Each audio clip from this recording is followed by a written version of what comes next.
Եթերում լուրերի ժամն է, բարի երեկո։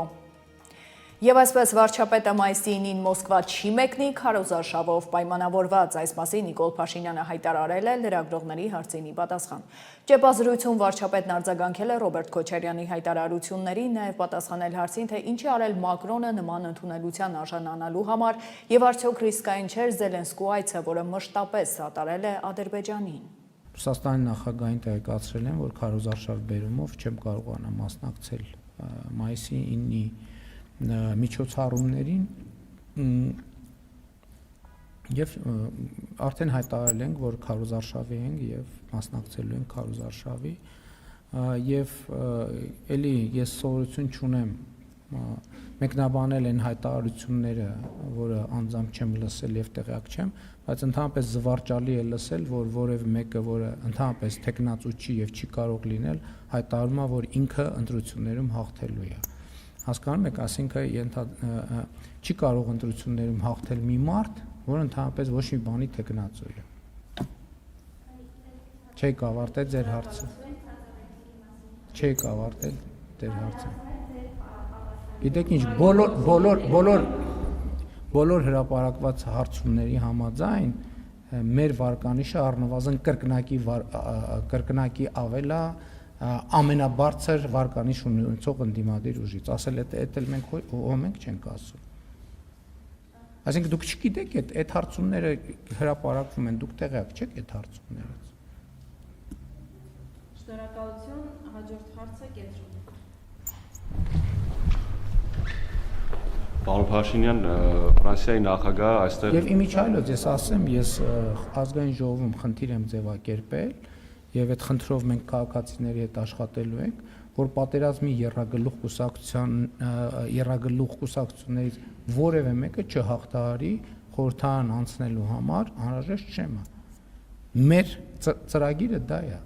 որ նրանցից որևէ մեկը պետք է չհաղթահարի խորհրդարան անցնելու անհրաժեշտ շեմը։ Եվ կոնկրետ խոսում եմ Հայաստան դաշինքի մասին,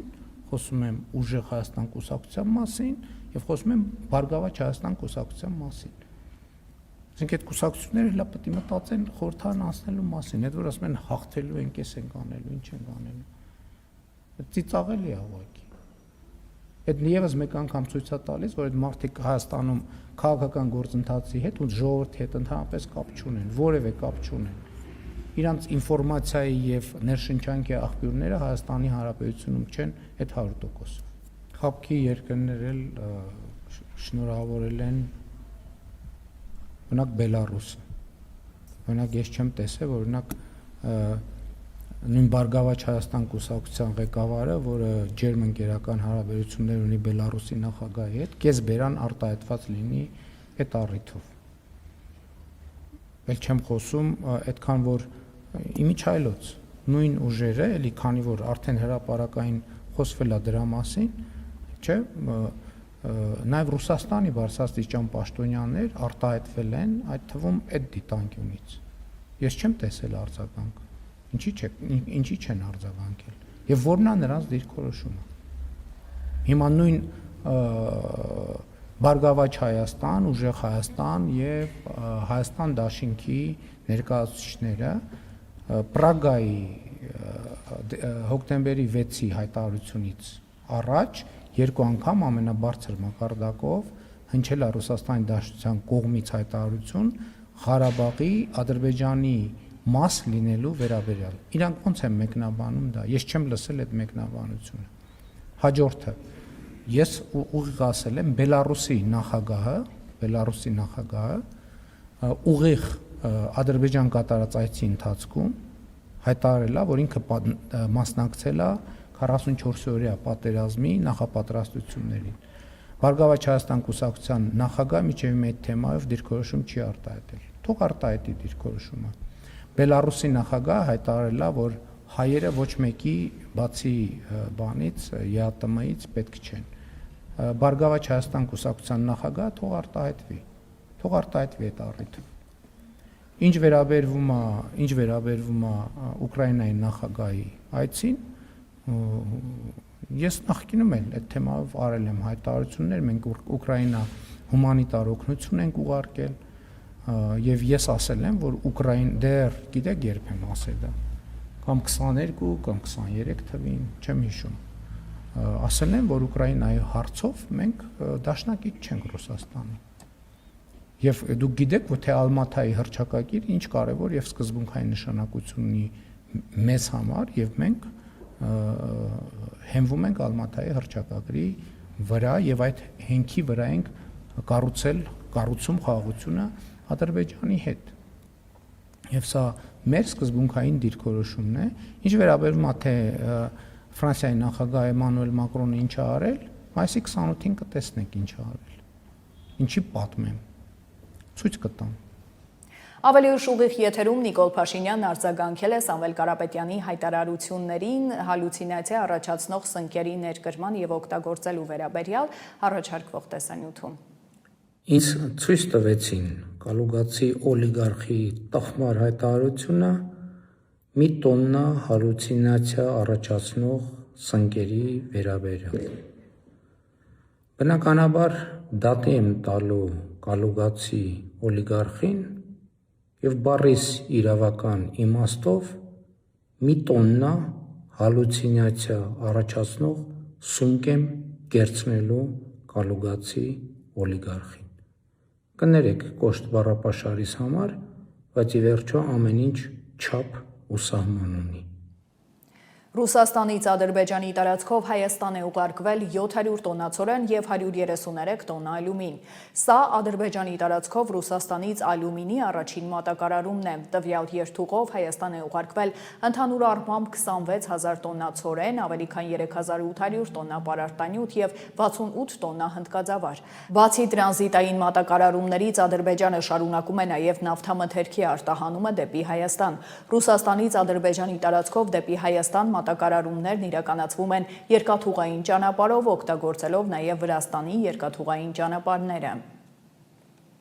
Միլիարդների հոսք է դեպի Հայաստանի Հանրապետություն վարչապետն է հայտարարել կառավարության նիստում։ Նիկոլ Փաշինյանն արձանագրել է, որ Ռուսաստանից եկող զբոսաշրջիկների թվի աճել կա, մասնավորապես Ինստագրամի, TikTok-ի հետևորդ ռուսաստանցիները։ Մեկնաբանություններում բազմաթիվ մարդիկ խոստացել էին, որ այս տարի այցելելու են Հայաստան։ Փաստորեն իրականացնում են խոստումը, ասել է Փաշինյանը։ Զբոսաշրջիկներին ամենաշատը տպավորում են մարդիկ, իսկ այդ մարդիկ պետք է բարեկեցիկ ու երջանիկ ապրեն։ Այս ընթացքում այո, ես էլ փողոցներում հանդիպել եմ զբոսաշրջիկների եւ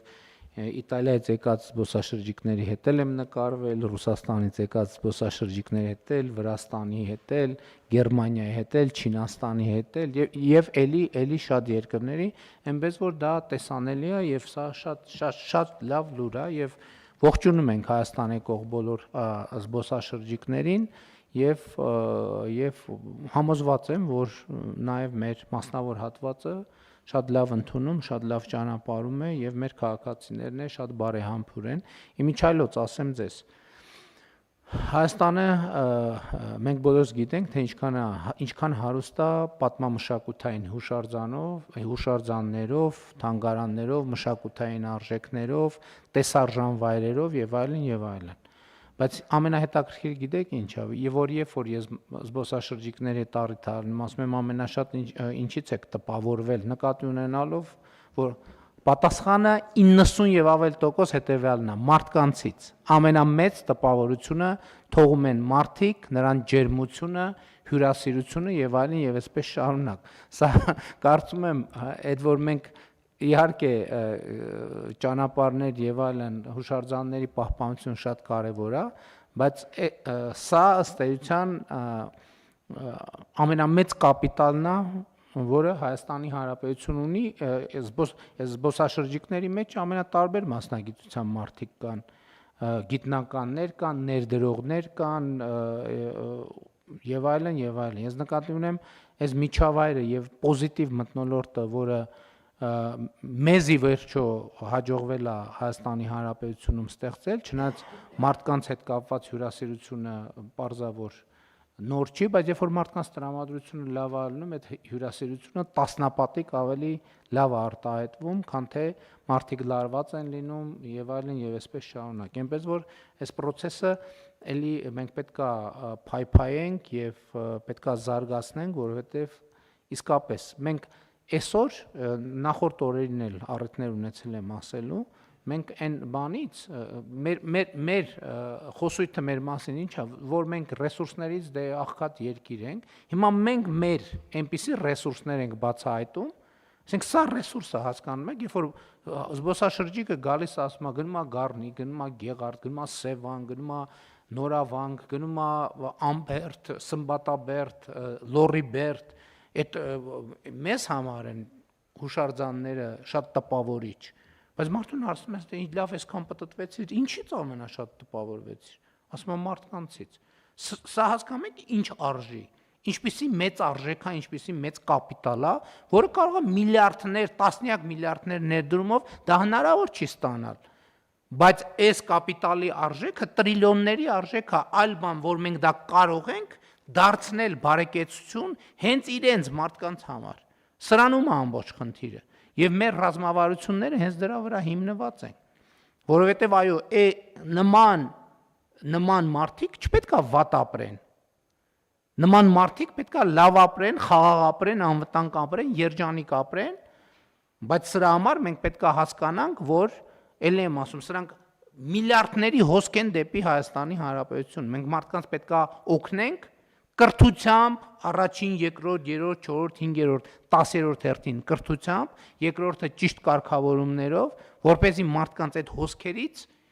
իրենց բարեկեցության համար անհրաժեշտ բաժնեմասը ստանան։ Իմ մասնավորապես Instagram-ի եւ TikTok-ի հետևորդ ռուսաստանցիները մեկնաբանություններում բազմաթիվ մարդիկ խոստացել են, որ անպայման այս տարի այցելելու են Հայաստան, փաստորեն իրականացնում են այդ իրանց խոստումը նաեւ իրանք։ Ինչի համար շնորհակալ եմ իհարկե։ Պաշտոնական այցով Հայաստան ժամանած Լատվիայի նախագահը Ծիծեռնակաբերդի հուշահամալիրում հարգանքի տուրք է մատուցել հայոց ցեղասպանության զոհերի հիշատակին։ Էդգար Սրինկևիչին ուղեկցել է կրթության, գիտության, մշակույթի և սպորտի նախարար Ժաննա Անդրեասյանը։ Լատվիայի նախագահը ծաղկեպսակ է դրել հայոց ցեղասպանության զոհերի հիշատակը հավերժացնող հուշակոթողին, ծաղիկներ խոնարել անմար կրակի մոտ։ Նշեմ, որ Լատվիայի խորհրդարանը 2021-ի մայիսի 6-ին հատուկ հայտարարությամբ պաշտոնապես ճանաչել և դատապարտել է ցեղասպանությունը։ Խորհրդարանում այսօր էլ լարված եղել Լատվիայի նախագահը հետևել է նիստի աշխատանքներին, բայց ընդդիմությունից նրա ներկայությամբ մեղադրել են եվրոպացի ղեկավարներին իշխանությանն աջակցելու համար։ Դարձյալ հնչել են փոխադարձ մեղադրանքներ Հայաստան խմբակցության պատգամավորներին վրդովեցրել էին Անդրանիկ Քոչարյանի նախօրեի հայտարարությունները։ Պարոն Քոչարյանին ես կհորդորեի փոխանակ մարտի 1-ի մասին խոսելու, որովհետև մարտի 1-ի մասին ինքը խոսեց 3, դրա գնահատականը վաղուց տրված է, զբաղվեր քննիչ հանձնաժողովի գործունեությամբ, որովհետև մենք առաջարկություն էինք արել։ Մեր առաջարկությունը հետևյալն էր, որ ազգային ժողովից դուրս համապատասխան օրենսդրական փոփոխությամբ ստեղծել համախոհությամբ հանձնաժողով, որտեղ հավասար չափով կազմը կլիներ, պարիտետային կազմ կլիներ եւ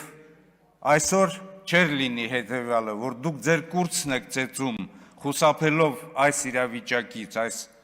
7 տարիների ընթացքում պատասխանատվությունից, մենք մեր տեսակետն ենք արտահայտում, իսկ ժողովուրդը իրական պատասխանը չի ստանալու։ Հիմա դուք խոսում եք որդիների մասին, որդիները շատ ցածր մակարդակի գործունեություն են իրականացրել բանակում, բայց որդիների մասին պետք է խոսեն այն մարդիկ, որոնք որ պետք է մտածեն իրենց որդիները որտեղ են եղել, ինչ են արել, եւ չի կարելի մարտի դաշտում վիրավորված մարդկանց լինի, չգիտեմ, սպա, գինի գեներալ, ընդհանուր առմամբ նրանց դերակատարությունը նսեմացնել եւ ասել պատահական այսպես պատահական վիրավորվածություն։ Եվ հենց իմ խնդիրը կայանում է նրանում, որ պատասխանատվության աստիճանը հավասարաչափ պետք է բաշխված լինի ռազմավարական, ռազմաքաղաքական մակարդակից մինչև մարտավարական մակարդակ, ովքեր որ գործել են բանակում եւ բանակից դուրս։ Այսօր մենք իհարկե մեր ցանկությունը հետեւյալն է, որպեսզի բոլոր հանցագործները իրենց պատասխանատվության աստիճանը ունենան։ Հայաստանում ներկայումս նախընտրական փուլ է եւ այսօրվա իշխանությունը, որ խոսում է այդքան օտարերկրյա աջակցությունը բացառելու մասին, բացահայտ այս օրերին հենց ուղիղ թիրախավորված իր աջակցությունն էր բերում։ Հայաստանին չի աջակցությունը, Հայաստանում գործող իշխանության աջակցությունն է։ Սա իգիտություն եւ բոլորը իմանան, թե ինչպես է հերթական անգամ իշխող քաղաքացիական պայմանագիրը Նիկոլ Փաշինյանի գլխավորությամբ օգտագործում օտարերկրյա ուժերը սեփական աթոռ եւ իշխանությունը պահելու համար։ Ես պետական անվտանգությունն ու ազգային անվտանգությունը գերադասում եմ ցանկացած տիպի քաղաքական գործունեությունից։ Իսկ դուք խախտելով Սահմանադրությունն ու ազգային ժողովի կանոնակարգ օրենքը արդեն որերորդ անգամ քննիչ հանձնաժողովին վերապահելով այլ նաև ժամկետներով գործելու հնարավորություն։ Դուք հիմա հանձնաժողովի զեկույցի նախագիծը ներկայացնում եք իբրև թե հաստատված զեկույց, չկա այդպիսի զեկույց։ Զեկույցը ընդունվում է մեծամասնությամբ։ Զեկույցը ընդունվում է մեծամասնությամբ, այդ զեկույցի տակ քանի ստորագրություն է։ Ինչ ասում։ Եվ իդեպ, եւ քանի որ դուք քննել եք այդ գործը եւ օգտագործում եք, ճակատում կրակային առաջին գծում գտնվող անձանց գործողությունները, այսպես ձեռառնելով ասում եք պատահական վիրավորում ստացած Տիրան Խաչատրյանը եւ այլն, այդքանի անգամ եք պատահական վիրավորում ստացել։ Ես ուզում եմ հարցնել, երբ որ դուք մարդուն վարկաբեկում եք, գնահատում եք մարդու գործողությունը, դուք ինչ բարոյական իրավունքով եք նման գնահատականներ հնչեցնում։ Պարոն Մինասյանը կոչ է անում մեզ դիտարկել այն վարկածը, ըստ որի հոկտեմբերի 27-ը կազմակերպել է թուրք-ադրբեջանական տանդեմը։ Ես ճիշտ եմ հասկանում, որ պարոն Մինասյանը կոչ է անում դիտարկել այն վարկածը, ըստ որի թուրք-ադրբեջանական տանդեմը Ռոբերտ Քոչարյանին Հայաստանում տրվել է անսահմանափակ իշխանություն։ Որովհետև եկեք համաձայնենք, Ռոբերտ Քոչարյանը 1999 թվականի հոկտեմբերի 26-ին անգլիական թագուհի էր, իսկ եւ հոկտեմբերի 27-ին, 28-ին, 29-ին եւ այդպես շարունակ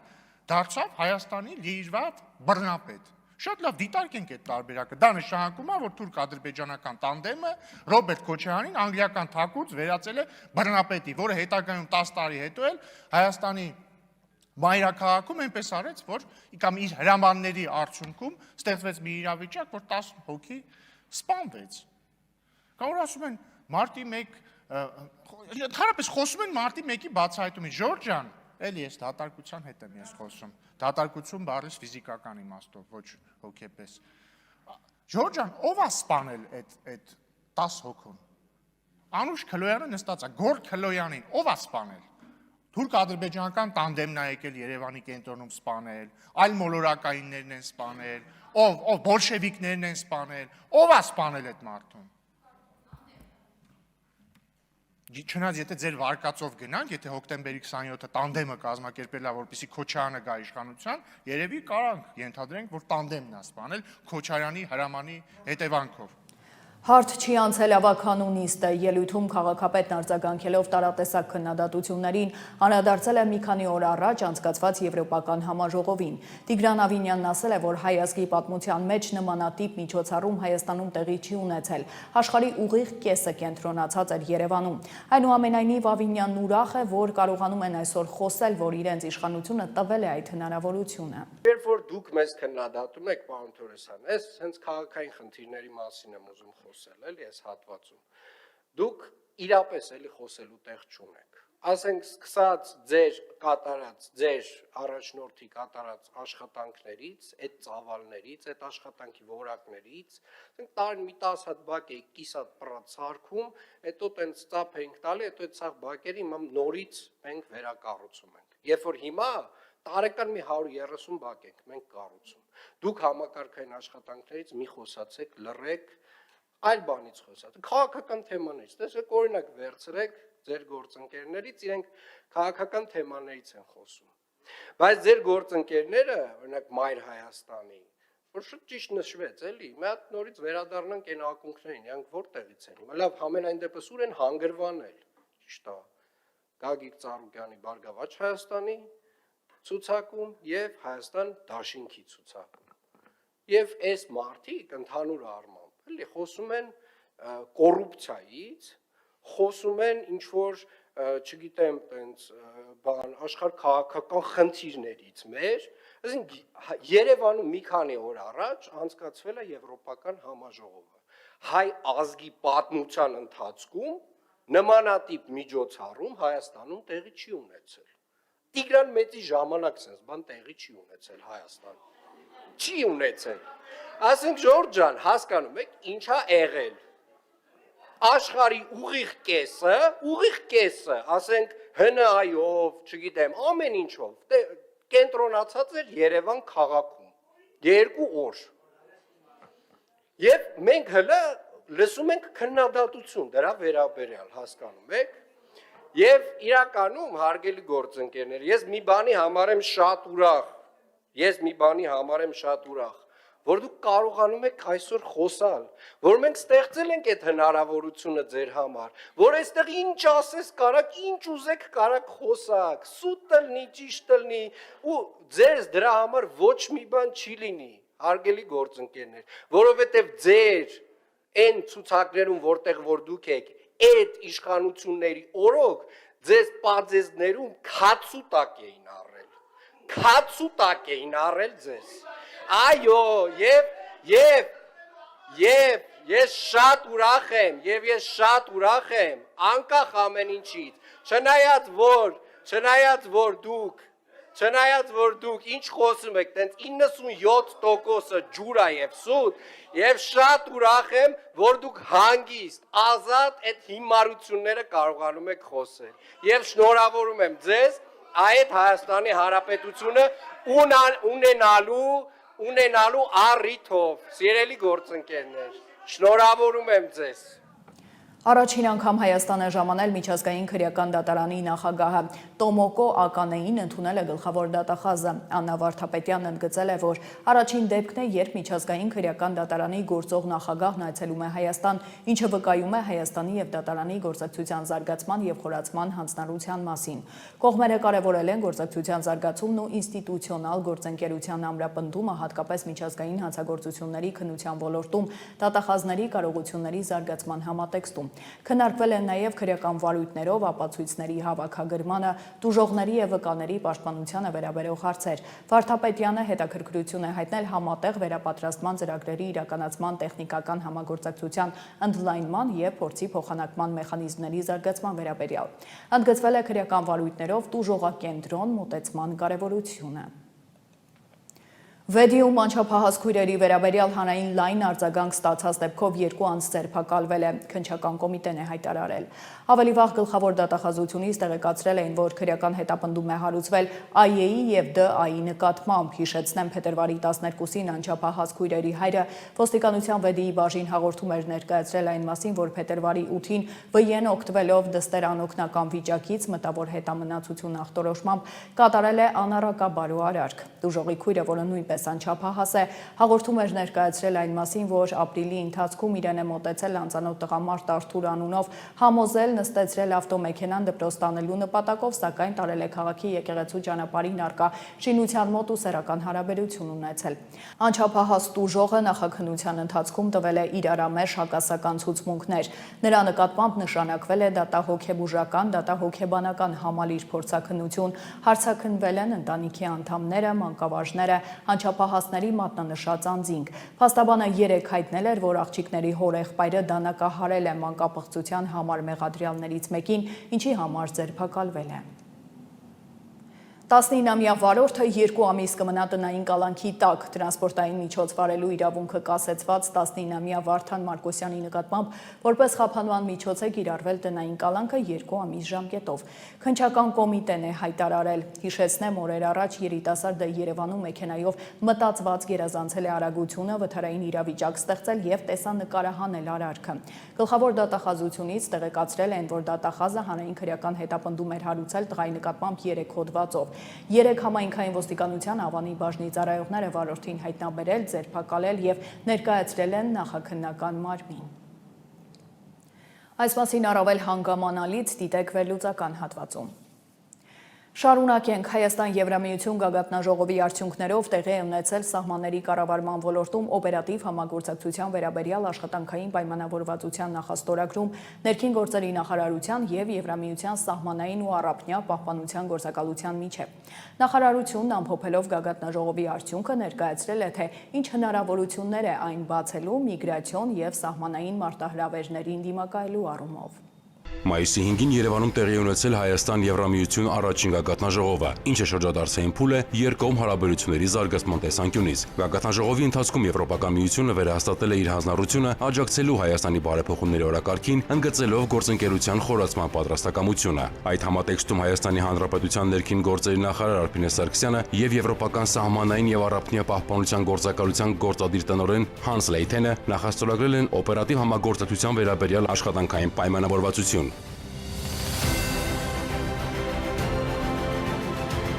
Փաստաթուղթը միտված է իրավական և գործնական հիմք ստեղծել օպերատիվ տեղեկատվության փոխանակման համար, զարգացնել ռիսկերի վերլուծության, իրավիճակային գնահատման և վաղ նախազգուշացման մեխանիզմները, խթանել մասնագիտական վերապատրաստումները և կարողությունների ամրապնդումը, նաև աջակցել անօրինական միգրացիայի, կազմակերպված հանցավորության, սահմանային իրավախախտումների կանխարգելմանն ու բացահայտմանը։ Աշխատանքային պայմանավորվածությունը համահունչ է Հայաստանի միջազգային պարտավորություններին և կնպաստի Եվրոպական միության հետ վիզաների ազատականացման գործընթացի շրջանակում սահմանված հենանիշների իրականացմանը։ Փաստաթղթով Հայաստանը վերահաստատել է իր հանձնառությունը պահպանելու Ֆրոնտեքսի հետ ամուր գործնական և վստահության վրա հիմնված համագործակցությունը և առաջիկա տարիներին խորացնելու այս ռազմավարական գործընկերությունը։ Ֆրոնտեքսի հետ աշխատանքային պայմանավորվածության ստորագրումը հնարավորություն կտա Հայաստանի Հանրապետությանը առավել արդյունավետ արձագանքել միգրացիոն և սահմանային մարտահրավերներին, ինչպես նաև ամրապնդել ազգային կարողությունները ԵՄ լավագույն փորձին և չափորոշիչներին համապատասխան։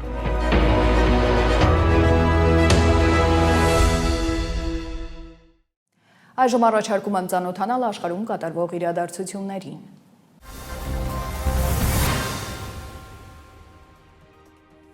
ԱՄՆ պետքարտուղար Մարկո Ռուբիոն Վատիկանում հանդիպել է Ռոմի պապ Լևոն 14-ին, փորձելով մեղմել լարվածությունը Դոնալդ Թրամփի կողմից Հյուսիսային Ամերիկայի առաջին պոնտիֆիկոսի հասցեին հնչեցրած բազմաթիվ քննադատություններից հետո։ Սուրբ Աթոռի և Վաշինգտոնի հարաբերություններում աննախադեպ լարվածության ֆոնին ակնկալվում է, որ Ռուբիոն առաքելական պալատում հանդիպելով Լևոն 14-ին կհանդիպի նաև Իտալիայի կառավարության մի շարք անդամների հետ։ Հիշեցնենք, որ Թրամփը մեղադրել է պապին միջուկային զենքին սատարելու և Իրանի պատերազմի դեմ իր դիրքորոշմամբ բազմաթիվ կաթոլիկների վտանգի ենթարկելու մեջ, ինչը ԱՄՆ նախագահի վերջին հարձակումն էր պոնտիֆիկոսի վրա։ Լևոն 14-ը պատասխանել է, որ եթե որևէ մեկը ցանկանում է քննադատել իրեն ավետարանը քարոզելու համար, ապա թող դա անի ճշմարտությամբ։ Եկեղեցին տարիներ շարունակ հանդես է եկել բոլոր միջուկային զենքերի դեմ, դրանում անգամ կասկած չկա։ Ես պարզապես հույս ունեմ, որ ինձ կլսեն Աստծո խոսքի արժեքի պատճառով, նշել է Ռոմի պապը։ Ադրբեջանի նախագահ Իլհամ Ալիևը և Ուկրաինայի նախագահ Վլադիմիր Զելենսկին հեռախոսազրույց են ունեցել, որի ընթացքում գոհունակություն են հայտնել երկու երկրների միջև հարաբերությունների զարգացման դրական դինամիկայի կապակցությամբ։ Մտքեր են փոխանակվել Գաբալայում տեղի ունեցած հանդիպման ընթացքում քննարկված հարցերի իրականացման շուրջ։ Շարունակում ենք աշխատել ինչպես Ադրբեջանի հետ հարաբերությունների զարգացման, այնպես էլ տարածաշրջանի այլ երկրների հետ համագործակցության ամրապնդման ուղղությամբ, X-ի իր էջում նշել է Զելենսկին։ Լեհաստանն ունի զարգացած ենթակառուցվածքներ ընդունելու և տեղակայելու ամերիկացի զինվորներին, որոնց կարող են դուրս բերել Գերմանիայից։ Այդ մասին հայտարարել է Լեհաստանի նախագահ Կարոլ Նավրոցկին։ Նավրոցկին հավելել է, որ եթե ԱՄՆ նախագահ Դոնալդ Թրամփը որոշում ընդունի Գերմանիայում ամերիկյան զորքերի կազմի փոքրացման մասին, ապա Լեհաստանում պատրաստ են ընդունել ամերիկացի զինվորներին։ Լեհաստանի նախագահի խոսքով ինքը կփորձի Թրամփին համոզել հրաժարվել Գերմանիայից ամերիկյան զորակազմի մի մասի դուրսբերման մտադրությունից, որպեսզի զորքերը մնան Եվրոպայում։ Մայիսի 6-ին Լեհաստանի արտաքին գործերի փոխնախարար Մարչին Բոսացկին հայտնել է, որ արտաքին գործերի նախարարությունը արդեն մի քանի ամիս բանակցություններ է վարում երկրում ամերիկացի զինծառայողների թվի հնարավոր ավելացման շուրջ։ Այժմ Լեհաստանում տեղակայված է մոտ 10,000 ամերիկացի զինվոր։ Մայիսի 2-ին ԱՄՆ նախագահ Դոնալդ Թրամփը հայտնել է Գերմանիայում ամերիկացի զինվորականների թվաքանակը 5,000-ով կրճատելու մտադրության մասին։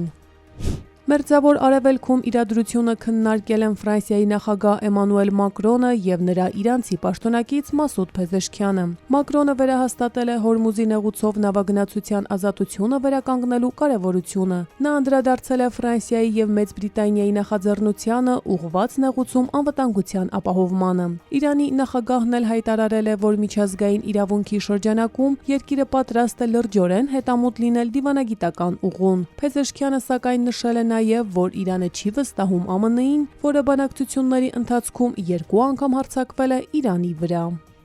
Իրանն ուսումնասիրում է հակամարտության դադարեցմանն ուղղված ԱՄՆ առաջարկը եւ պակիստանյան կողմին կտեղեկացնի իր կարծիքի մասին, հայտարարել է երկրի արտգործնախարարության խոսնակ Էսմայիլ Բաղային։ Ավելի վաղ տեղեկություններ էին տարածվել, որ կողմերը մոտ են մեկ էջանոց հուշագրի ստորագրմանը, որը պաշտոնապես վերջ կդնի հակամարտությանը եւ մեկնարկ կտա բանակցություններին ուղղված Հորմուզի նեղուցի բացմանը, Իրանի դեմ ամերիկյան պատժամիջոցների վերացմանը եւ Իրանի միջուկային ծրագրի սահմանափակմանը։ Իր հերթին ԱՄՆ նախագահ Դոնալդ Թրամփը հայտնել է, որ վերջին 24 ժամվա ընթացքում լավ բանակցություններ են եղել եւ հնարավոր է շուտով համաձայնություն ձեռք բերվի։ Ավելի վաղ Թրամփը սպառնացել էր վերսկսել Իրանի ռմբակոծությունները, եթե Թեհրանը չհամաձայնի Միացյալ Նահանգների առաջարկներին։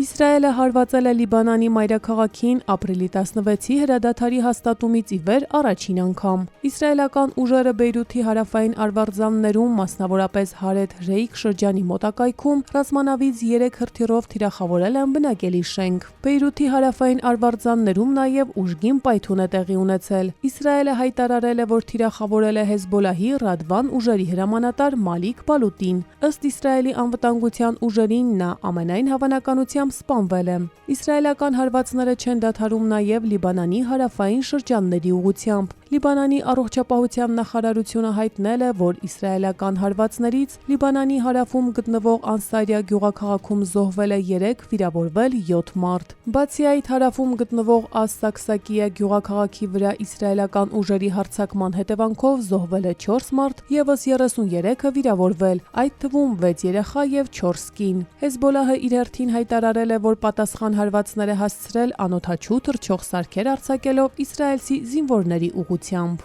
Արմինե Գևորգյան, Update լրատվական։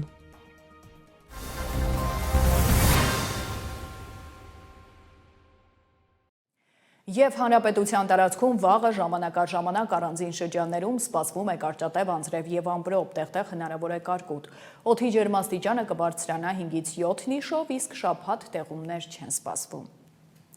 Այսքանը դուք դիտում եք Update լրատվականը, հիշեցնեմ վայրկյաններ անց վերլուծությունն է, բաց չթողնեք, իսկ ես ձեզ հրաժեշտ եմ տալիս, հաջողություն։